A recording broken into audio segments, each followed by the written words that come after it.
आदेश। जय जय श्री महाकाल, जय जय श्री महाकाल। अघोर की दुनिया यूट्यूब चैनल में सभी भक्तों का स्वागत है। भगवान महाकाल की कृपा से सभी के जीवन में आनंद होगा। आज बात करने वाले हैं अघोर की दुनिया यूट्यूब चैनल में कि दिव्य शक्तियाँ, अलौकिक शक्तियाँ जो होती हैं वो आपके साथ में वास्तविक रूप से हैं कि नहीं हैं, किस प्रकार से प्रत्यक्ष होगा, किस प्रकार से उन्हें देख सकते हैं, या वो आप पर उनकी कृपा दृष्टि है या नहीं है। तो ये सारी वीडियो आपको आगे बताएंगे, तो चैनल में बने रहिए और देखते रहिए पूरा वीडियो। अगर अघोर की दुनिया यूट्यूब चैनल अभी तक सब्सक्राइब नहीं किया है तो कृपया चैनल को सब्सक्राइब कीजिए, लाइक कीजिए, शेयर कीजिए, और इसके माध्यम से जो भी अगला वीडियो अपलोड होगा तो आप तक नोटिफिकेशन के ज़रिए से पहुंच जाएगा। तो चलिए अब बात करने वाले हैं कि जब हम पूजा पाठ जो भी करते हैं, पूजा पाठ करते समय एक ऊर्जा हमारे चारों ओर घेरा बनाती है। जब कोई भी जाप कर्म करने के लिए बैठते हैं, कोई भी जाप कर्म करते हैं, तो उसके जो साधक होता है, साधक के चौतरफा एक जो देवीय शक्ति होती है या देवंत की जो भी शक्ति होती है, वो चौतरफा से घेरा लगा करके और अपना एक प्रभाव दिखाती है। इस पर विज्ञान भी कई बार दृष्टि से देख चुका है और कई बार टिप्पणी भी कर रहा है। और इसी ऊर्जा से परमात्मा की एक दिव्य शक्ति जो होती है, उस दिव्य शक्ति से जुड़ सकते हैं और उस दिव्य शक्ति के दर्शन भी पा सकते हैं। तो आज बताने वाले हैं आपको कि कौन से वो संकेत हैं जिन संकेतों के माध्यम से आप समझ सकते हैं कि ईश्वरीय शक्ति आपके साथ में है कि नहीं है।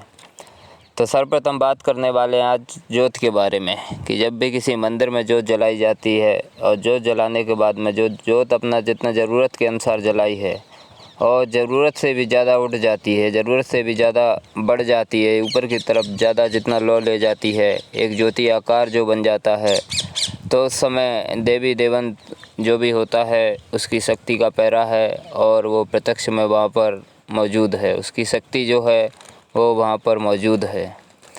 दूसरा बात करने वाले हैं कि अगरबत्ती से निकला हुआ धुआं। आपने देखा होगा कि अगरबत्ती से जो धुआं निकलता है वो एक कभी कभी विशेष प्रकार की एक मूर्ति के रूप में, एक आकृति के रूप में बन जाता है। तो उस समय एक जहाँ भी आप जिस भी देवी देवंत का आह्वान कर रहे हैं या जिस भी देवीय शक्ति का आह्वान कर रहे हैं, किसी अलौकिक शक्ति का आह्वान कर रहे हैं, तो वो अलौकिक शक्ति अपने प्रत्यक्ष रूप में ना आकर के अप्रत्यक्ष रूप से किसी न किसी माध्यम से आपको सामने दिखाई दे रही है। तीसरा आगे बात करने वाले हैं कि आपका कोई भी खुशबूदार इत्र या कोई भी खुशबूदार अगरबत्ती मंदिर में जलाते हैं, तो अगरबत्ती जलाने से पहले या खुशबूदार इत्र छिड़कने से पहले ही खुशबूदार इत्र की सुगंध आ जाए, और या फिर अगरबत्ती जलाने से पहले अगरबत्ती की काफ़ी देर पहले से सुगंध आती रहे, तो उस समय भी देवीय शक्ति का वास माना जाता है। और जिस समय पूजा पाठ करते हैं, जिस समय पूजा पाठ का समय है, पूजा पाठ चल रहा है, अगर उस समय कोई भी अतिथि यानी कि कोई भी मेहमान स्वरूप अगर आपके मंदिर में या घर में आ जाता है, तो उस समय उसको अतिथि यानी कि परमात्मा स्वरूप मान करके बैठाना चाहिए, ना कि उसका अपमान करना चाहिए। क्योंकि उसमें पूजा पाठ करते समय आने का मतलब कि कोई भी ईश्वरीय शक्ति का वास है जो उसे यहाँ तक खींच करके लाई है।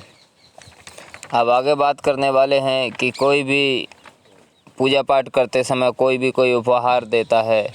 किसी भी प्रकार का उपहार भगत जगत जो भी ला करके साधु संत को या किसी कोई भी दान अगर वो करता है, किसी भी प्रकार का उपहार अगर दान देता है पूजा पाठ करते समय, तो उस समय भी ईश्वर की कृपा दृष्टि और ईश्वर की असीम कृपा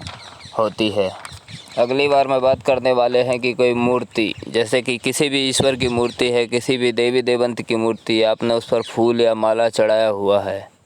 और आप अपना चरण वंदना, ईश्वर की चरण वंदना में लगे हैं या पूजा पाठ में लगे हैं, तो वो फूल अचानक से गिरे, आपके सर पर गिरे या आपके बाजू में आकर, आपके पास में आकर के गिरे, तो उस समय भी ईश्वर की देवीय शक्ति का आप पर आशीर्वाद स्वरूप मानना चाहिए। और ईश्वर की देवीय शक्ति ये चमत्कार और आशीर्वाद दिखा रही है कि वास्तविक रूप से आपके आजू बाजू में है।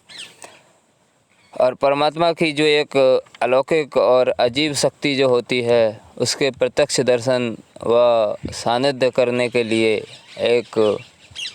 जाप और एक नियम संयम, आस्था विश्वास, दृढ़ निश्चय की आवश्यकता है। क्योंकि जब तक दृढ़ निश्चय, आस्था विश्वास नहीं रहेगा, जब तक किसी भी प्रकार का पूजा पाठ जब तक आप करेंगे तो आपको प्रत्यक्ष दर्शन या फिर सानिध्य में किसी भी प्रकार का वार्तालाप नहीं हो पाएगा। तो इसके लिए अच्छे तरीके से और सच्चे मन से ईश्वर से अपने जो है मंत्र सफल होने की या किसी भी प्रकार के कोई भी जाप सफल होने की कामना करें। किसी भी प्रकार की कोई भी अलौकिक शक्ति जो है उसे पाने के लिए प्रार्थना करें। और प्रार्थना करने के बाद में जब कोई भी ईश्वर की अलौकिक शक्ति आपके बाजू में या आपके समक्ष आ जाती है तो उस समय उसे जन कल्याण के लिए उपयोग में लाना चाहिए। जन कल्याण के उपयोग में लाने से वह लंबे समय तक वह ठीक तरीके से कार्य करेगी, अन्यथा अनिष्ट होगा।